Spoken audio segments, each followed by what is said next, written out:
Hi friends, Assalamu alaikum. ഇന്ന് ഞാൻ വന്നിട്ടുള്ളത് ചീസ് പൈഡിന്റെ റെസിപ്പി ആയിട്ടാണ്. ഇതൊരു ടർക്കിഷ് റെസിപ്പിയാണ്. വളരെ ഈസി ആയിട്ട് നമുക്ക് ഉണ്ടാക്കി എടുക്കാൻ പറ്റിയ ഒരു ടേസ്റ്റി ആയിട്ടുള്ള ഒരു ബ്രെഡ് ആണിത്. അപ്പോൾ ഇത് ഉണ്ടാക്കാനായിട്ട് ഒരുപാട് ഇൻഗ്രീഡിയൻസ് ഒന്നും വേണ്ട. എല്ലാവർക്കും ഇഷ്ടപ്പെടുന്ന ഒരു ടേസ്റ്റുമാണ്. അപ്പോൾ ഇത് എങ്ങനെയാണ് തയ്യാറാക്കുന്നതെന്ന് നോക്കാം. അതിനു മുമ്പായിട്ട് ഹംലൂസ് കിച്ചൺ ആദ്യമായിട്ട് ആരെങ്കിലും കാണുന്നുണ്ടെങ്കിൽ സബ്സ്ക്രൈബ് ചെയ്തിട്ടില്ലാത്തവരാണെങ്കിൽ സബ്സ്ക്രൈബ് ചെയ്യാനും ഓൾ എന്നുള്ള ഓപ്ഷൻ സെലക്ട് ചെയ്യാനും മറക്കല്ലേ. അപ്പോൾ ഇതിനായിട്ട് ആദ്യം ഒന്ന് ഈസ്റ്റ് കുതിർക്കാനായിട്ട് വെക്കണം. ഞാൻ എടുത്തിട്ടുള്ളത് ആക്റ്റീവ് ഡ്രൈഡ് ഈസ്റ്റ് ആണ്. അതുകൊണ്ട് കുതിരാനായിട്ട് വെക്കാൻ വേണ്ടി ഞാനൊരു 1/4 കപ്പും 3 ടേബിൾ സ്പൂണും ചെറിയ ചൂടുള്ള വെള്ളം എടുത്തിട്ടുണ്ട്. ഇതിലേക്ക് ഒരു 2 ടേബിൾ സ്പൂൺ പഞ്ചസാര ചേർക്കാം. അപ്പോൾ വെള്ളം എടുക്കുമ്പോൾ ചൂട് കൂടി പോകരുത്. ഇനി ഇതിലേക്ക് 1 ടീസ്പൂൺ ഈസ്റ്റ് ചേർക്കാം. എല്ലാം കൂടെ നന്നായിട്ട് മിക്സ് ചെയ്തിട്ട് ഒന്ന് മാറ്റി വയ്ക്കാം. അപ്പോൾ ഇൻസ്റ്റൻറ്റ് ഈസ്റ്റ് എടുക്കുകയാണെങ്കിൽ ഇങ്ങനെ കുതിർത്ത് വെക്കേണ്ട ആവശ്യമില്ല. ഒരു ബൗളിലേക്ക് ഒരു 1.5 കപ്പ് മൈദ ചേർത്തിട്ടുണ്ട്.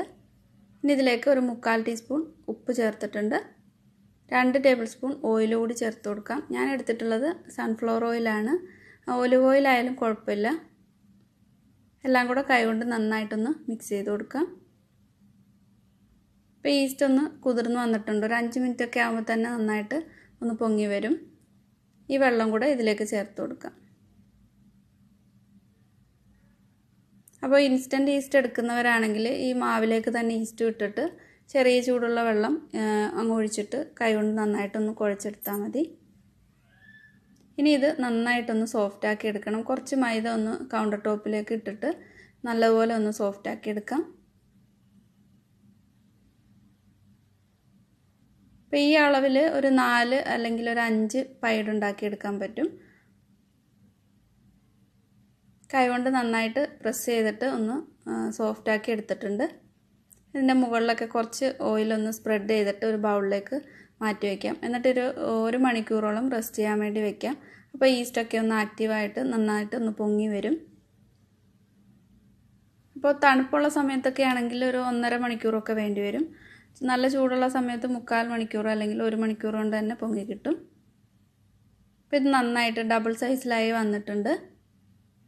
ഇനി ഇത് ഒന്നുകൂടി ഒന്ന് കൈകൊണ്ടൊന്ന് പ്രസ് ചെയ്തിട്ട് 3-4 ആക്കി ഡിവൈഡ് ചെയ്തെടുക്കാം. അപ്പോൾ എത്രത്തോളം വലിപ്പം വേണമെന്ന് വെച്ചാൽ അതനുസരിച്ചിട്ട് ചെയ്യാം. ഞാനിപ്പോൾ ഒരു 4 ചീസ് പൈഡാണ് റെഡിയാക്കുന്നത്. കുറച്ച് മൈദ ഒന്ന് വിതറിയിട്ട് ഇതൊന്ന് പരത്തിയെടുക്കാം. ഒരുപാട് അങ്ങ് നൈസായിട്ട് പരത്തേണ്ട ആവശ്യമില്ല. ഇതേപോലെ ഒരു നീളത്തിലാണ് വേണ്ടത്.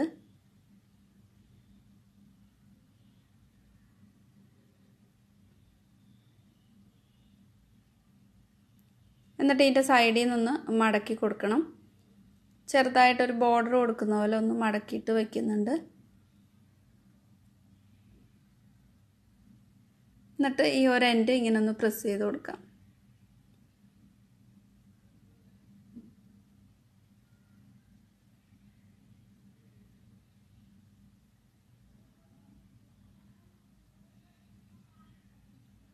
ഇനി ഇതിലേക്ക് സെൻട്രലായിട്ട് വെച്ച് കൊടുക്കുന്നത് ചീസാണ്. ഞാൻ എടുത്തിട്ടുള്ളത് കുറച്ച് cheddar ചീസും mozzarellയും കൂടെയാണ് എടുത്തിട്ടുള്ളത്. ഏതെങ്കിലും ഒരു ചീസ് മതിയെങ്കിൽ അത് മാത്രം എടുത്താലും മതി. mozzarella ചേർക്കുമ്പോൾ ഒരു നല്ലൊരു ടേസ്റ്റ് ഉണ്ടാവും. cheddar-ന് കുറച്ച് ഉപ്പും കൂടെ ഉള്ളതുകൊണ്ട് അതും വേറൊരു ടേസ്റ്റാണ്. ഇഷ്ടമുള്ള ചീസ് എടുക്കാം.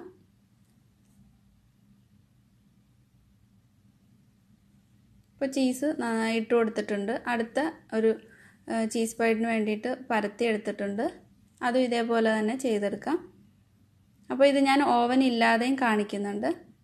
അപ്പോൾ ഓവൻ ഇല്ലാത്തവർക്കും ഈസി ആയിട്ട് തന്നെ നല്ല ടേസ്റ്റിൽ ഉണ്ടാക്കിയെടുക്കാൻ പറ്റും.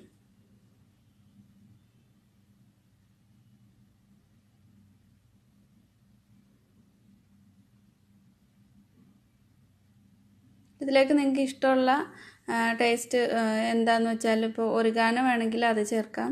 അല്ലെങ്കിൽ കുറച്ച് ഉണക്കമുളക് പൊടിച്ചിട്ട് അതിട്ട് കൊടുക്കാം. അല്ലെങ്കിൽ കുരുമുളക് ഇട്ട് കൊടുക്കാം. ഇഷ്ടമുള്ള ഏത് ഫ്ലേവറാണ് ഏത് ആണ് വേണ്ടതെന്ന് വെച്ചാൽ ഇട്ട് കൊടുത്താൽ മതി. ഞാനിപ്പോൾ കുറച്ച് ഒരെണ്ണത്തിൽ കുരുമുളകിൻ്റെ പൊടി ഇട്ട് കൊടുത്തിട്ടുണ്ട്. ഒന്നിൽ ഒറിഗാനോ ഇട്ട് കൊടുത്തിട്ടുണ്ട്. നമ്മൾ പിസയിലൊക്കെ ചേർക്കുന്ന ആ ഒരു ഡ്രൈഡ് ലീവ്സാണ്, അത് ചേർത്ത് കൊടുത്തിട്ടുണ്ട്. പിന്നെ ഒന്നിൽ കുറച്ച് ഉണക്കമുളക് പൊടിച്ചതും ചേർത്തിട്ടുണ്ട്. ഓവൻ 200 ഡിഗ്രിയിൽ പ്രീ ഹീറ്റ് എടുത്തിട്ടുണ്ട്. ഇനി ഓവനിലേക്ക് വെച്ചിട്ട് ഇത് ഒരു 15 മിനിറ്റ് ബേക്ക് ചെയ്തെടുക്കാം. അപ്പോൾ ഓവൻ ഇല്ലാതെ ചെയ്യുന്നവർക്കായിട്ട് ചൂടാക്കി എടുക്കുക. ഒരു 10 മിനിറ്റ് ചൂടാക്കി എടുത്തിട്ട് അതിലേക്ക് വെച്ചിട്ട് ബേക്ക് ചെയ്തെടുക്കുക. അപ്പോൾ ഞാൻ ഇതിൻ്റെ ആ എൻഡ് ഭാഗത്ത് ഒരു മുട്ടയൊന്ന് ഉടച്ചിട്ട് ബ്രഷ് ചെയ്യാൻ വേണ്ടിയിട്ട് ആദ്യം ഓവനിൽ വെച്ചത് മറന്നു പോയിട്ടുണ്ട്. അപ്പോൾ അതുകൂടെ ചെയ്യുകയാണെങ്കിൽ ഒരു നല്ല കളറിൽ കിട്ടും. സൈഡൊക്കെ നന്നായിട്ടൊന്ന് ഒരു റെഡ് കളർ പോലെ ആയി കിട്ടും. അപ്പോൾ അത് മറന്നു പോകാതെ തന്നെ ചെയ്യുക. ഞാൻ ഓവനിൽ വെച്ചതിൽ അത് ബ്രഷ് ചെയ്ത് കൊടുത്തിട്ടില്ല. ഇതും അതുപോലെ ഒരു 15-18 മിനിറ്റ് ബേക്ക് ചെയ്തെടുക്കാം. ഇപ്പോൾ ഓവനിൽ വെച്ചത് 15 മിനിറ്റ് ആയപ്പോൾ തന്നെ നന്നായിട്ട് കളറും ആയിട്ടുണ്ട്, ബേക്കായി കിട്ടിയിട്ടുണ്ട്. അപ്പോൾ സൈഡിൽ മുട്ട ബീറ്റ് ചെയ്തിട്ട് ഒന്ന് ബ്രഷ് ചെയ്ത് കൊടുത്തിരുന്നെങ്കിൽ ഒന്നുകൂടി കളറായി കിട്ടിയേനെ. ബേക്ക് ചെയ്ത് കഴിയുമ്പോൾ ഇതിലേക്ക് കുറച്ച് ബട്ടർ ഒന്ന് ബ്രഷ് ചെയ്ത് കൊടുക്കാം. സൈഡൊക്കെ ഒന്ന് നന്നായിട്ട് സോഫ്റ്റ് ആവാൻ വേണ്ടിയിട്ടാണ്.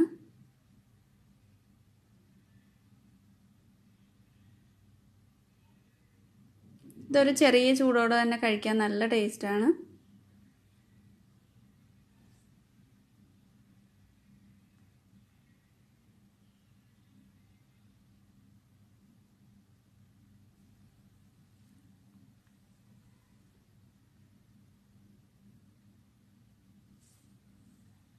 ഇതിൻ്റെ ഉള്ളൊക്കെ കാണുമ്പോൾ നിങ്ങൾക്ക് മനസ്സിലാവും നല്ല സോഫ്റ്റുമാണ്, നല്ല ടേസ്റ്റിയാണ് കഴിക്കാനായിട്ട്. ഇപ്പോൾ ഓവൻ ഇല്ലാതെ ചെയ്തതും നന്നായിട്ട് തന്നെ വന്നിട്ടുണ്ട്.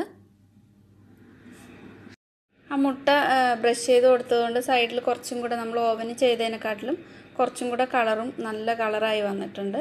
അപ്പോൾ ഈസി ആയിട്ട് തന്നെ എല്ലാവർക്കും തന്നെ ട്രൈ ചെയ്ത് നോക്കാവുന്ന ഒരു റെസിപ്പിയാണ്. എല്ലാവരും ട്രൈ ചെയ്ത് നോക്കുക. ഇഷ്ടമായിട്ടുണ്ടെങ്കിൽ ലൈക്ക് ചെയ്യാനും ഷെയർ ചെയ്യാനും ഒന്നും മറക്കരുത്. Thank you.